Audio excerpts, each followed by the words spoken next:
Nye.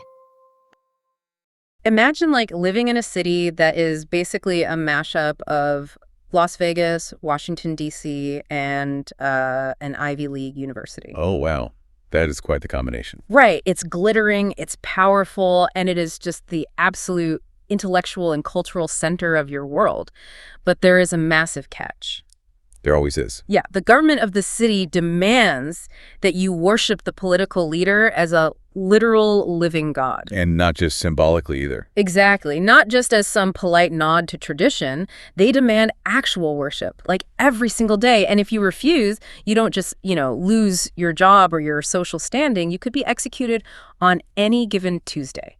It creates this incredibly tense psychological environment. I mean, you're navigating this massive, thriving metropolis, but underneath the beautiful architecture and the bustling markets, there's just this constant, suffocating layer of lethal surveillance. Which is terrifying. Welcome to today's deep dive, everyone. Today we're pulling back the curtain on this exact city. We're looking at the ancient church of Pergamum. Yeah, as it's described in a very specific slice of the ancient world Revelation chapter 2, verses 12 through 17. Right. And our mission today is to figure out how people survived in a place where their core faith was literally a capital offense.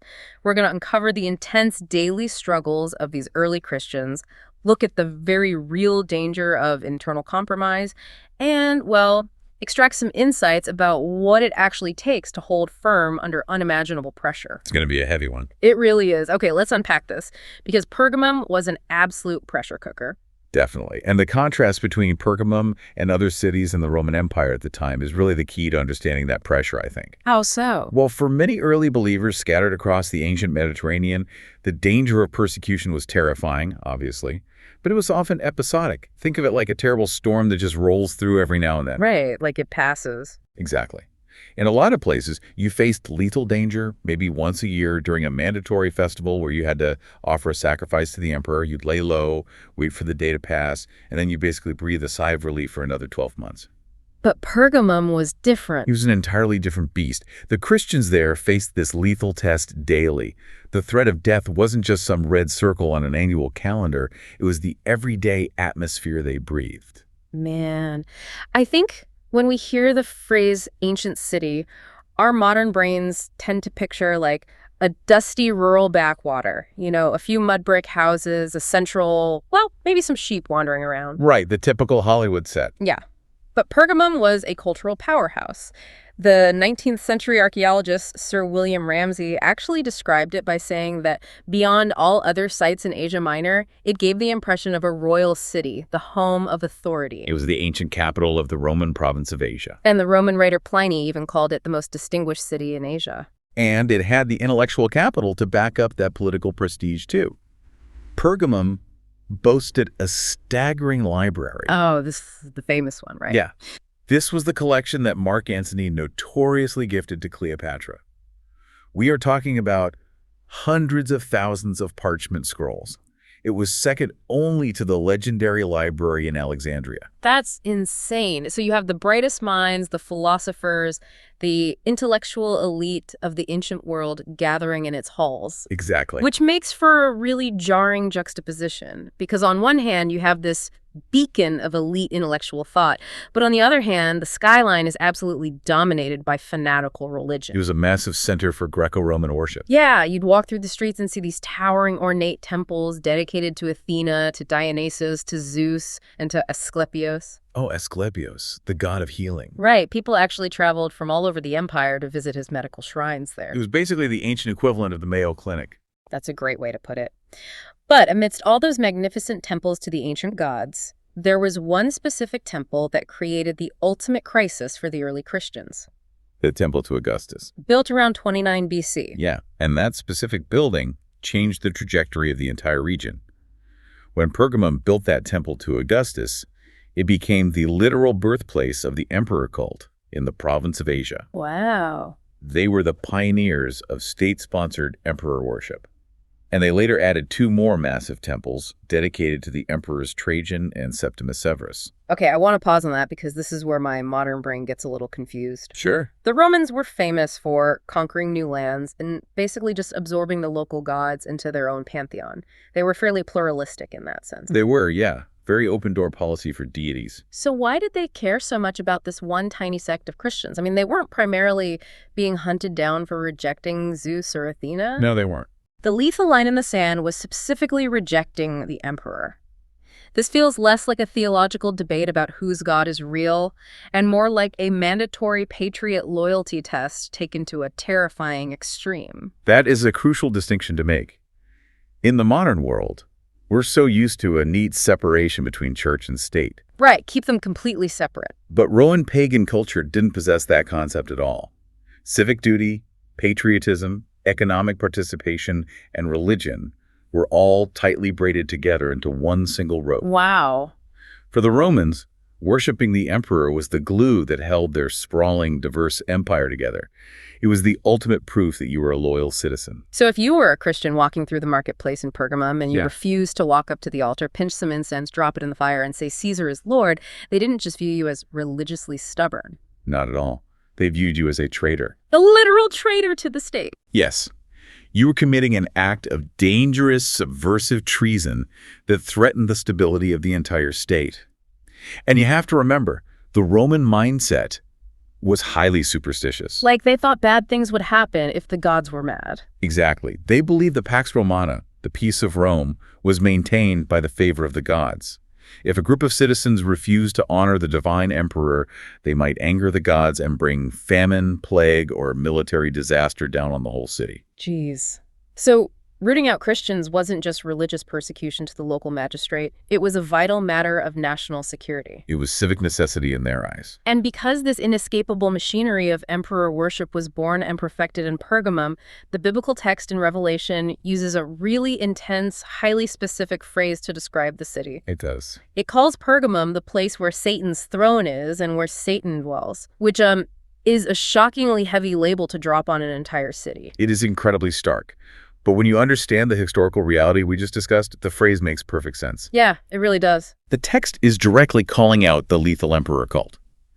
From the perspective of the early church, this state-sponsored machinery, which demanded the absolute allegiance and worship that belonged only to God, and enforced that demand with the executioner's sword, was quite literally the throne of ultimate evil.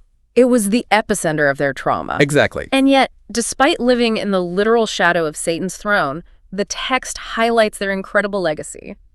Christ actually praises this community in the opening of the letter, saying, "You hold fast my name and did not deny my faith." Yeah, that perseverance is amazing. And then it gets deeply personal. The text explicitly mentions the martyrdom of a man named Antipas. It calls him my witness, my faithful one, who was killed among you. That's such a heavy detail. It's not just some abstract looming danger. This is a community that has actually watched one of their own friends, someone they likely broke bread with, be executed by the state for refusing to bow. We really have to sit with the psychological weight of that for a moment. Antipas wasn't just a name on a page to them. His execution was designed to be a public spectacle. Because Rome loved a spectacle. They did. The Roman state used public execution specifically to induce terror and force compliance. The implicit message was, look at Antipas. Do you want to be next? Just pinch the incense. Just say the words. It's so easy. Which makes me wonder, how does a community not just completely crumble? It's a great question. If you're waking up every single day knowing that your faith could result in a brutal death, and you've already seen it happen to your friend, why stay? Why not just pack up your family in the middle of the night and flee to a quieter rural village where the magistrates aren't paying attention? Because staying requires a profound level of conviction and resilience. What we're seeing in Pergamum is a community that decided their role wasn't just to survive in the shadows. They wanted to make a stand. Exactly. It was to maintain a visible, countercultural legacy of faith directly in the shadow of the imperial executioners. Fleeing would have been the logical, safer choice. But staying, operating a church, and holding fast to their faith in the most dangerous, politically charged city in the province made a massive theological statement. They were publicly demonstrating that their allegiance to their God was stronger than their fear of the greatest empire on earth. That's it, exactly. That level of courage is hard to even wrap my head around, but the text actually reveals a twist. It does. While the external threat of Roman execution was obvious and terrifying, there was an even more insidious danger quietly brewing inside the church itself. The slow, subtle temptation of cultural compromise. Yes, and the way the text sets this up is incredibly dramatic. When Christ is introduced in this specific letter to Pergamum, he is described as the one who has the sharp two-edged sword. Right. Now, the two-edged sword is a well-known biblical reference to the Word of God, but here the imagery is aggressive. It's picturing Christ as a judge and even an executioner to a church that is beginning to compromise its own values. That's very confronting. Which honestly confused me at first. If the Roman state is the one wielding the literal swords against them, why is Christ showing up with one? Because the external threat of Rome could only destroy their bodies. The internal threat could destroy their souls. Oh, wow. Christ is presenting himself with the ultimate sword of judgment to remind them of who holds true authority. The Romans might hold the power of physical life and death, but Christ holds the power of eternal life and death. That puts things in perspective. And he's using that imagery to violently wake them up to an internal rot that some members of the church were welcoming in. Let's look at who is spreading that rot. Next points out that some people within the Pergamum church were holding to the teaching of Balaam, and others were holding to the teaching of the Nicolaitans. Both very bad news. Let's break down Balaam first, because this is a deep cut from the Old Testament, and the strategy he used is fascinating. It really is. The story of Balaam and Balak is a masterclass in psychological warfare. Lay it out for us. Okay, so Balak was an ancient Moabite king who was terrified of the Israelites as they approached his land. He hired Balaam, who was a sort of prophet for hire, to stand on a mountain and formally curse the Israelite camp. Basically paying for a supernatural airstrike. Exactly. But God intervened and prevented Balaam from doing it. Every time Balaam opened his mouth, a blessing came out instead. So Balaam realizes a direct external attack is completely off the table. But he still has to get creative to earn his paycheck. Right. So he comes up with a much more devious, indirect strategy. He tells King Balak, if you can't curse them from the outside, get them to destroy themselves from the inside. That is so sinister. Balaam advised the king to send pagan women into the Israelite camp to befriend them, seduce them, and slowly lure them into worshiping false gods and participating in pagan temple feasts. And it totally worked. The Israelites didn't fall to an invading army. They fell to internal seduction. They were drawn into eating things sacrificed to idols and committing acts of sexual immorality. And the result was an absolute catastrophe. God intervened and ordered the leaders who participated in this gross idolatry to be executed by the sword. The sword again. Yes, it's a very deliberate literary and historical parallel. The text in Revelation uses the ancient story of Balaam to explain exactly what the Nicolaitans were doing in Pergamum. The Nicolaitans represented that same internal seduction. So how were the Nicolaitans actually convincing people? I mean, if you're a Pergamum Christian who has risked your life to refuse the emperor, why would you suddenly start listening to these guys? Well, imagine you're living in Pergamum. You have a family to feed. Sure. If you don't participate in the local trade guild feasts, which always involve offering food to pagan idols and often devolved into wild, immoral parties, you can't work. You're economically ostracized. Exactly. So the Nicolaitans likely offered a highly intellectual, comforting philosophical loophole. Oh, like a rationalization. Yeah. They might have said, look, we all know these stone idols aren't actually real gods. God knows your heart. So the meat offered to them is just meat. Just go to the feast, eat the meat, participate in the cultural norms, blend in a little bit so you don't lose your business. You can compromise on the outside as long as you believe on the inside. It's like surviving a massive, terrifying siege on the outside of your castle walls. You're dodging catapults and flaming arrows every single day. You are exhausted, but you're holding the line. Only to realize someone is quietly pouring a vial of poison into the water supply on the inside of the walls. That is a perfect analogy. The external threat of the Roman emperor cult was designed to crush them by force. The internal threat of the Nicolaitans was designed to make them willingly lower the drawbridge. That analogy captures the dynamic perfectly. The Nicolaitans offered the temptation of a comfortable, frictionless life. They were telling the church to choose the safety and economic prosperity of the world over the absolute purity demanded by God. And there's an incredible, terrifying poetic justice in how the text addresses this. The ancient Israelites were punished by the literal sword for following Balaam's teachings. Now, Christ is warning the Pergamum church to repent, or else he will come quickly and make war against them with the sword of his mouth. That warning brings up a deeply challenging point about community responsibility, actually. How so? Well, the text says, "He who has an ear, let him hear what the Spirit says to the churches." It is directed at the entire local body. Christ is holding the whole church of Pergamum accountable for this internal rot. Wait, even the ones who weren't participating, like the ones who are holding fast and rejecting the idol feasts? Yes. Really? Yeah, the underlying logic here is that the issue wasn't just that a few rogue individuals were practicing immorality. The far greater danger was the community as a whole tolerating it. Ah, I see. By allowing the Nicolaitan teachings to flourish in their ranks without pushing back, the community was prioritizing a false sense of peace over the truth. They were letting the poison in the water supply spread because they didn't want to cause conflict within the church. So silence was basically complicity. Exactly. The text is making it clear that passive tolerance of spiritual compromise is just as destructive as actively participating in it. Imagine the mental toll of being squeezed in that vice.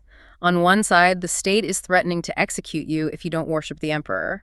On the other side, a growing faction within your own ranks is mocking your rigidity, telling you to just relax, compromise, and blend in with the pagan culture. It is an unimaginably heavy burden to carry. So what is the ultimate motivation to not just give in? The text pivots and offers something highly specific and deeply beautiful to those who overcome, meaning those who hold fast against both the external Roman terror and the internal Nicolaitan seduction. Right. And the rewards promised to the overcomer are deeply symbolic. And they're perfectly tailored to the specific deprivations the Pergamum Christians were facing. First, there's the promise of hidden manna, which is another brilliant callback. Manna was the sweet, miraculous bread that God physically dropped from the sky to feed the Israelites during their 40-year survival quest in the desert. Yeah. The Israelites were starving in a barren wasteland, completely dependent on God for their daily survival, and He provided for them. Just like the Christians in Pergamum. Exactly. In the context of Revelation, this hidden manna points to Christ Himself as the eternal bread of life. The contrast is so sharp. The Nicolaitans are saying, come eat this decadent public meat sacrificed to idols so you can fit in with society. And Christ is saying, reject that contaminated food and I will feed your soul with hidden eternal manna. It's a beautiful promise. And then there's the second promise. Christ promises to give the one who overcomes a white stone. When I first read that, I pictured like a smooth pebble you'd skip across a lake. But the historical context here is incredible. The white stone is a direct reference to a very specific, highly coveted Roman custom. Tell us about it. When an athlete won a major championship in the ancient athletic games, they weren't just handed a perishable wreath of leaves. They were awarded a white stone, a tessera inscribed with their name. And this wasn't just a trophy to put on a shelf and gather dust, right? It had a massive functional purpose. Oh, absolutely. The white stone served as the winner's invitation. It was a literal VIP backstage pass to a highly exclusive, lavish awards banquet thrown by the state in celebration of the champions. It was the ultimate mark of status, honor, and inclusion in the Roman world. If you had the white stone, you were royalty for the night. I just love the mechanics of this metaphor. Think about the daily life of a faithful Christian in Pergamum. By refusing to worship the emperor and refusing to attend the trade guild feasts where meat was sacrificed to idols, they were completely cutting themselves off from the social, economic, and political life of their own city. Yeah, they're basically treated as outcasts. They were being violently excluded from Pergamon's high society and treated as criminals. But Christ is looking at them and saying, hold the line. You may be excluded from their banquets, but I am handing you the white stone. You have a VIP entry into the eternal kingdom. It completely flips their worldly status upside down. They're being treated as the scum of the empire, but Christ is offering them the eternal status of a celebrated champion. So good. And the detail on the stone is vital. It's not just some generic pass. Right. The text says it comes with a new name written on the stone, which no one knows but he who receives it. In the ancient world, giving someone a new name signified a change in identity and destiny. This is a name the Father gives to his adopted children, uniquely reflecting his intimate knowledge of them. That's so profound. The Roman Empire wanted to stamp them with the identity of traitor and literally erase them from history. Christ promises to give them a permanent, celebrated, divine identity that the empire can never touch. So, bringing all of this forward to you, listening right now, we looked at Pergamum, a community caught between the relentless terror of state-sponsored emperor worship and the quiet, insidious lure of cultural compromise from within their own walls. Squeezed from both sides. They were surrounded by the absolute peak of ancient intellect and power, and told to conform or die. The historical setting is ancient, obviously, but the underlying psychological tension is entirely modern. Absolutely. You might not be dodging literal swords on your way to the market, but we all live in a world of massive information overload and intense pressure to conform. Oh, yeah. We face popular cultural trends that demand our allegiance, incredibly intense political orthodoxies that demand we pick a side, and those quiet internal voices, our own modern Nicolaitans telling us to just compromise our core values to make our careers or our social lives a little easier. Just blend in, right? The pressure is always there, pushing us to blend in. The question Pergamum asks us across the centuries is, how do you hold fast? When the pressure is on, do you slowly compromise your integrity to keep the peace, or do you hold out for the white stone? It really requires us to clearly define where our boundaries are and to understand the subtle ways we justify crossing them when things get uncomfortable. And I want to leave you with a final thought to mull over as you go about your day. We talked about that white stone and how it comes with a new, secret name known only to the person who receives it. Think about the profound implications of that. That's pretty amazing. These early Christians in Pergamum were fighting a massive, highly visible, incredibly public battle. Their refusal to conform was seen by their neighbors, by the guild masters, by the executioners. It cost them everything publicly. Everyone knew what they were doing. Yet the text implies that their ultimate victory over that immense public pressure isn't rewarded with public fame. There are no earthly statues built for them. The reward is an intimately private identity forged between them and the divine. What does it mean to fight a highly visible, exhausting daily battle for a completely hidden reward? 9.